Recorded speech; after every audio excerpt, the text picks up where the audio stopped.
This is session 2 of a 4-part series on legacy learning from best practices. And before we get into that, we want to hear from one who really helps us understand what economic empowerment is about and who has been the shaping of what we're doing. Unfortunately, of course, we know many know that last year Dr. Murray transitioned, but his spirit still lives on with us and his wisdom. And so we want to just share a message from him before we get into our programming. Powered up and coming pastors. It is not the wish of this university to give a fish. It is not even to teach how to fish, but it is to help to own the pond, because that is where independence and interdependence comes in. And the challenge remains today, if I can help somebody as I travel along, then my living has not been in vain.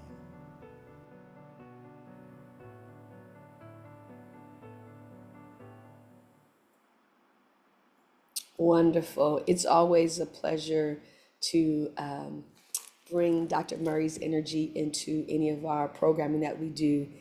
He really was about the community and teaching everyone not just to fish, but how to own their pond. And that's really what we're talking about today and in this series, how to own the pond, but also, what happens when the pond goes dry, how to recover, how to build sustainable models so that we can keep the pond full of not just water, but of fish. Amen. And so today we are talking about legacy, learning from best practices. And we have two individuals who've been doing this work in and around Southern California and even beyond the state of California in their own way, about building economic recovery and sustainable models. And so first, you're going to hear from Renée Bizer, who is the executive director of Vermont Village Community Development Corporation with Faith Dome.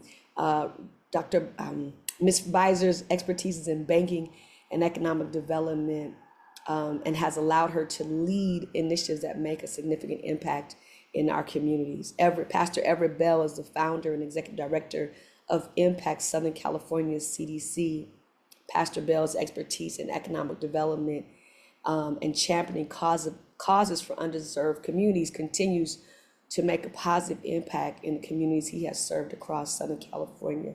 And so without further ado, we want to bring up Ms. Renée Bizer, who will lead our conversation today. We want to encourage everyone to please use the chat and the Q&A function. We have one of our comms director, Megan, who's monitoring the chat as well as Q&A. So please utilize that as things are shared that you want to go maybe a little deeper in. Please use the Q&A in the chat function. Also, please respect everyone in the chat. We may have different opinions and thoughts, but let's respect each other. And without further ado, let's welcome to the stage Ms. Renée Bizer. Thank you. Good afternoon, everyone. Thank you for having me. Just wanted to start off with just reminding everyone that this tumultuous times that we're going through is not new.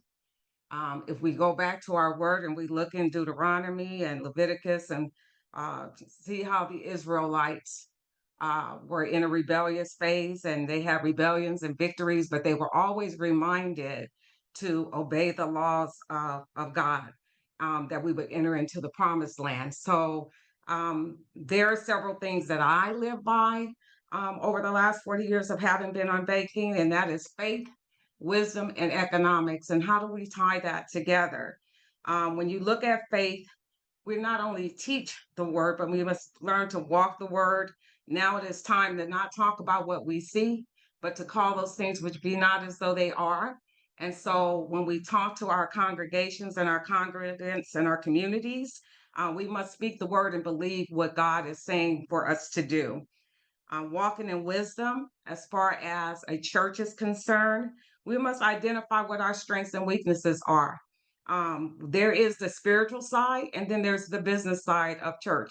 And so we look back, and a lot of times in the old days, people would just put family members in position.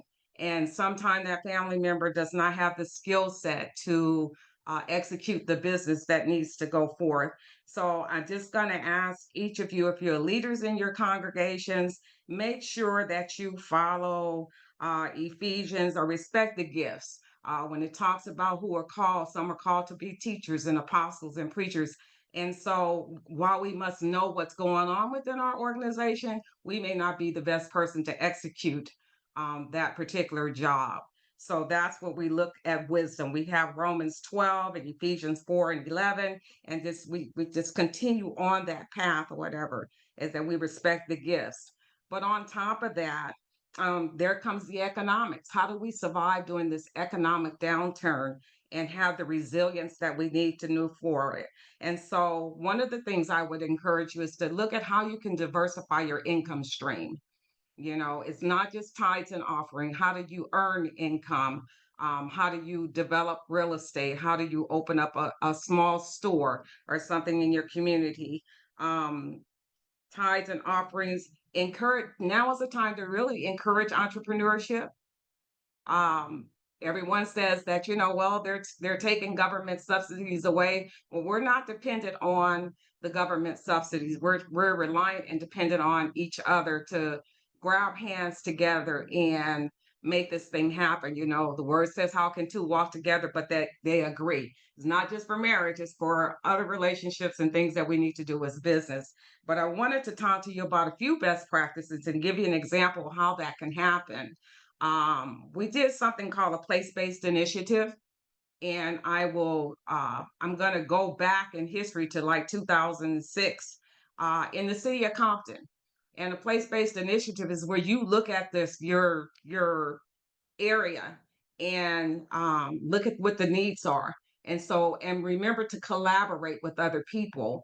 But you look at the needs. There was a number one murder capital in the world at the time, 2003. And so we took it upon ourselves to do a bus tour. And I say we, people in my department, because I was working in a bank at that time. And we did a bus tour, and we realized that that particular area hadn't had a financial institution in 20 years. And so what we did was then we started identifying other businesses within the company that we work for and other businesses in the area, including the police department and other organizations such as Target stores and things of that nature. We took the bank over there, showed the bank how you would make so much more money if you would just invest in our people and teach them how to drive the economy. So we opened up a new branch, hadn't been there in 20 years, no financial institution. We asked Tom Nix at Nix Check Cashing, would you participate in this? And Tom said, no, I already hire people. And I was like, yeah, but are you showing those people how to calculate that 400% interest rate? And he wouldn't do it. So if you go down Central and Rosecrans and you see all of those islands there, it's because we encouraged the city to put those islands there. So we put the trees up so you couldn't see the Nix check cashing facility. And so then we went into the community. We went to the Career Resource Center, and we asked the Career Resource Center, let us come over and help you show people how to do resume writing and things of that nature. And so we did that. We hired people in the community and convinced the president of the bank that why don't we increase minimum wage so that these people are not just barely making it? So we took it from $5.75 per hour to $10.20 per hour. And this is just to give you a highlight of what actually happened. And so we had these people in workforce development training shirts. And so when the people came in the bank, they were so happy because they could hear and they can see people that were their neighbors. We also had team captains, and we taught the team captains how to teach financial literacy in their neighborhoods. So we had the meetings, we canvassed the neighborhoods in our red shirts and taught them how to teach financial literacy. So when going back to the career part, went down to a church called Tower of Faith on Rosecrans and found that they had a CDC that was not developed. Took the lady and showed her how to expand on her CDC. and she began to do interviewing for us and teach people how to do resume writing. And so that created another income source for that particular church. So now we have a new financial institution. We're teaching people how to do financial literacy. We're having they're doing job training skills. From there, I wrote another grant to a foundation, and I wrote the grant for $100,000. And I asked another nonprofit to match my $100,000. We gave 8 families $25,000 cash for down payments on new houses. So now we have job creation, we have education where we're showing people how to do things, we have your church who has diversified their income stream, and now they're our front line to hire any individuals that go into our banking location. From there, we went over to the small business plaza over there on the corner of Central and Rosecrans, and we asked the guy, would you be kind enough to do a facade improvement if we lowered your interest rate? And he said yes. So we gave him a reduced interest rate because we said we want the people to feel like they're shopping in Beverly Hills, and we want you to encourage people to come over and shop at your facility, which would increase your bottom line. And so that happened. And so from there, we also, when they did the facade improvement on building the build out, we mandated that every construction worker come out of the city of Compton. And even if they didn't have the skills and the licenses and expertise, they were partner with someone with more expertise to come in and do a build out. So I say that it's the describing of a great place-based initiative. If you have a church, you should focus on no more than one, two, maybe three things at the most, and become the subject matter expert in those things. Look at your area and decide what it is that you'd like to do, and then become a collaborative partner.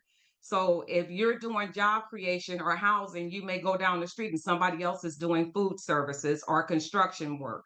Um, but collaborate so that the work can get done, and look at how you stretch your market or whatever, because you have to be strategic and separate the business from the spiritual on that, but also just making sure that you leverage your congregation. For those of you who don't have a community development corporation, I would encourage you to get a community development corporation, because we can go for funding that the church probably cannot go for funding.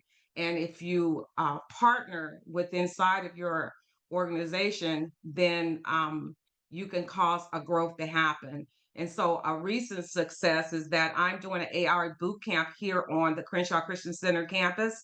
They had low enrollment.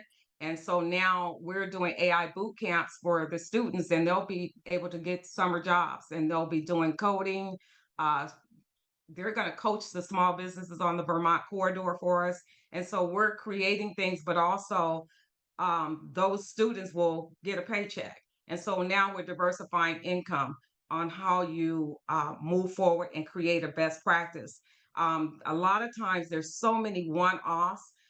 You're across the street and you're doing the same thing that I'm doing. And so why not have a town hall or become innovative in your outreach efforts and say, okay, if you're good at this, then let us focus on the next thing that will help um, to drive the economy. So that happened there in the city of Compton. We also did it in Pacoima, and because of its success, Wells Fargo ended up opening up another branch in on the corner of Alameda and Greenleaf, and that's where that big huge shopping center is.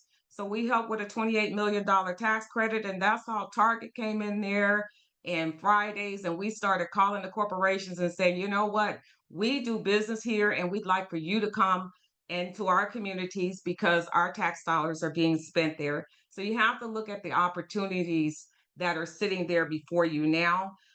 Because of the success of that, I don't know how the city of Houston got my resume, but I was called to Houston when they had the Hurricane Harvey, and I went and rehabbed and did all of their housing all over again for all of their Section 8 housing.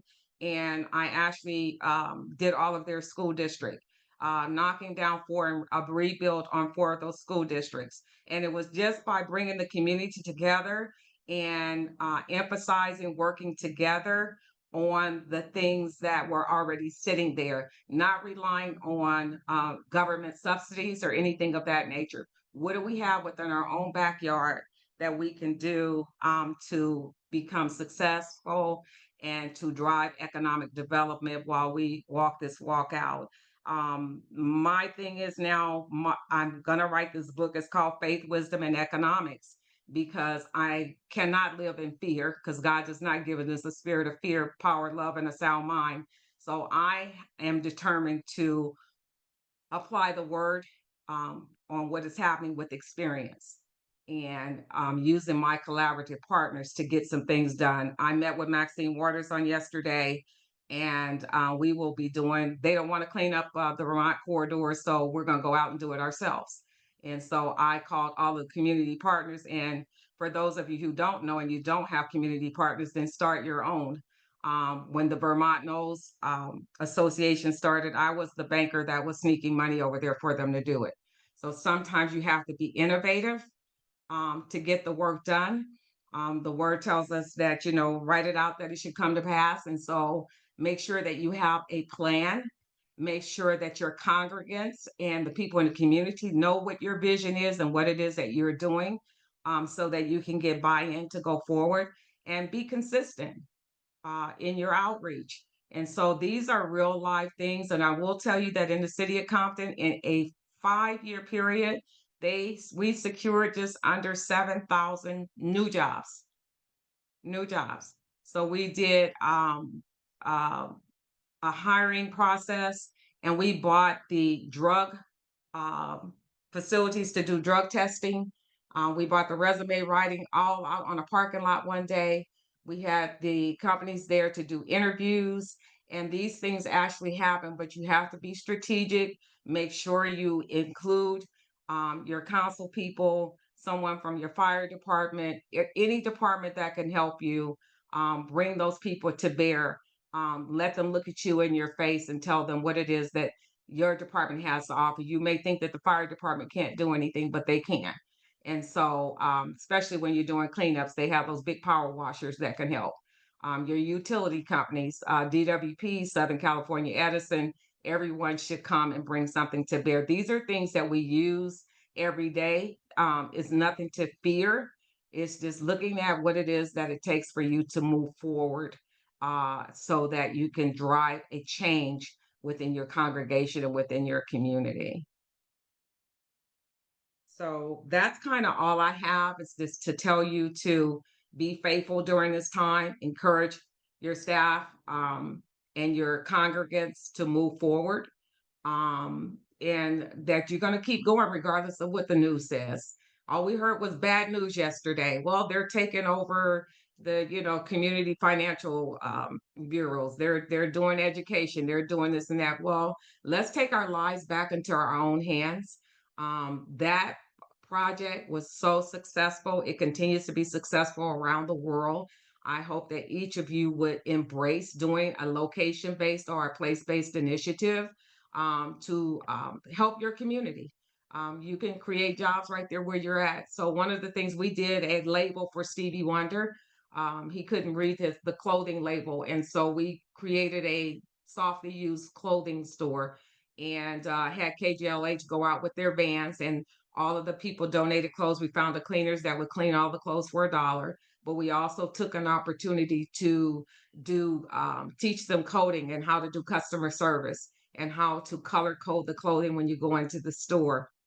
And so if you got an interview, you were given 2 days worth of clothes and a briefcase to go in for your interview.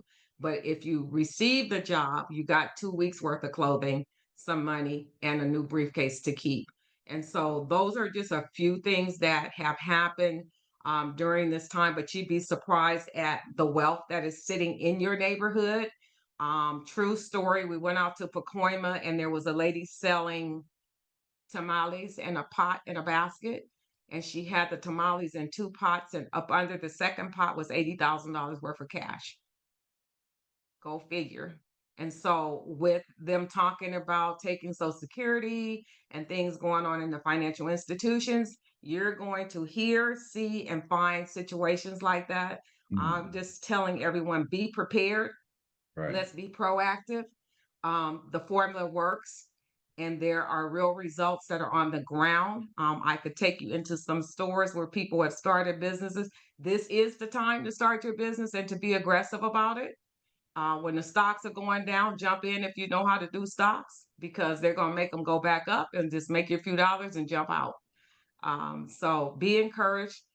Consider doing a place-based initiative. Consider having a community development corporation. Don't be afraid to ask questions. I'm available. The school is available.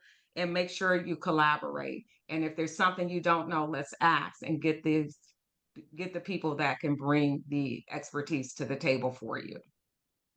That's all I have today. I just said I was going to speak from my heart and allow the Lord to use me. So I hope that you all have received something from what I've spoken to you about today.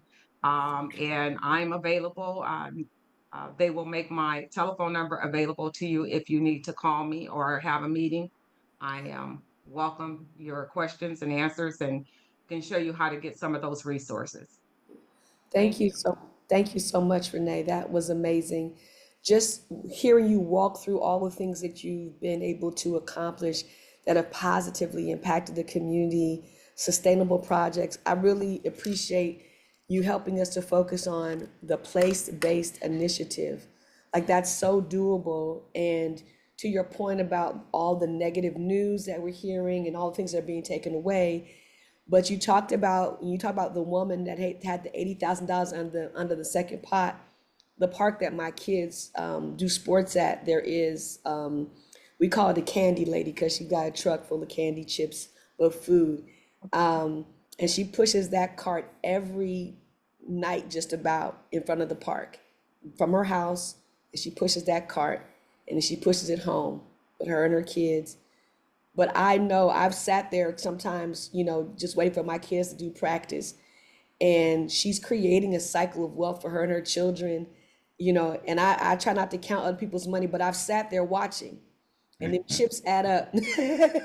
And them corns add up. That stuff adds up, y'all. And I'm not suggesting everybody go out and be a vendor, a food vendor. I am saying that she has taken her skill set, you talk about gift and skill set, and created an economic model for her and her children. And she goes to this, she doesn't go to all the parks, she goes to one park every night. She has a time that she's there, and she's created a model for herself. And just the concept of, the place-based initiative. She's picked her place, she's got her products. Every now and then she changes up the food a little bit depending on the season and time of year. When it's hotter, she has slushies out. I was just thinking about that as you're saying, but she's got her place-based initiative. And yes, it's very personal for her. But when you think about the bigger picture that you shared and all the things that you've done, the collaboration. So I'm praying that everyone on with us, all 50 of y'all, that you took notes on all the different types of initiatives and the kinds of initiatives and collaborations that can be done. I know we have on here Frank Jackson, who works with Southern California Edison, and maybe towards the end we'll let Frank share, or Frank, you can share in the chat. But Frank has built out an amazing program with Southern California Edison, and so these things are doable for all that are on, especially our church leaders, our nonprofit leaders. And thank you, Renee.